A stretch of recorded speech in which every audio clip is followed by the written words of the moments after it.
Nakita ni Kuya Pusoy ang kotse na ginamit nga ni Libby noong mga time na nagpanggap siya na siya ay nakidnap. Kaya naman naisip pa nila itong sundan. Nagbabaka sakali sila na may malaman sila tungkol sa mga kasabot nga nitong si Libby dahil hindi pa rin ito umaamin. Hanggang sa dumating na sila sa lugar na iyon. At nang makita nga nilang umalis ang mga tao, agad nilang pinasok ang bahay na iyon, lumang bahay. At sinuri nila kung sino ang naroon. Ngunit ikakagulat nila ang kanilang matutuklasan sapagkat naroon ang hinahanap na nanay nga nitong si Xavier na nakagapos at nakatali. Kakalagan na sana ni Justine at ni Pusoy ang kawawang nanay nga nitong si Xavier.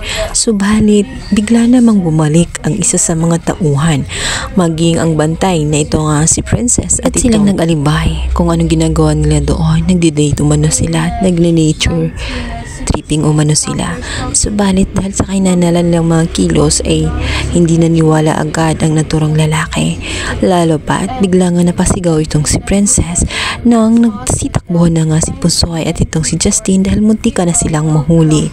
Kilala nila ang mga tao kaya naman agad na pinatakbo ni Xavier itong si Princess at agad naman niya sa mga lalaki.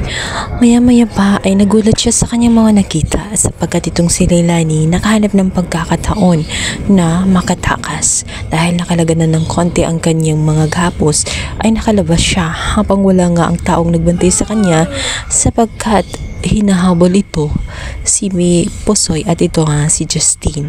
Kaya naman agad-agad hindi nagdalawang isip itong si Xavier. Agad niyang inakay ang kanyang ina para tuluyang makalaya. At ngayong nakatakas na nga itong si Leilani, siya na ang magiging daan para malinawan ang lahat. Lalong-lalo na at gulong-gulo na ang isipan nitong si Princess kung sino nga ba talaga ang tunay niyang magulang.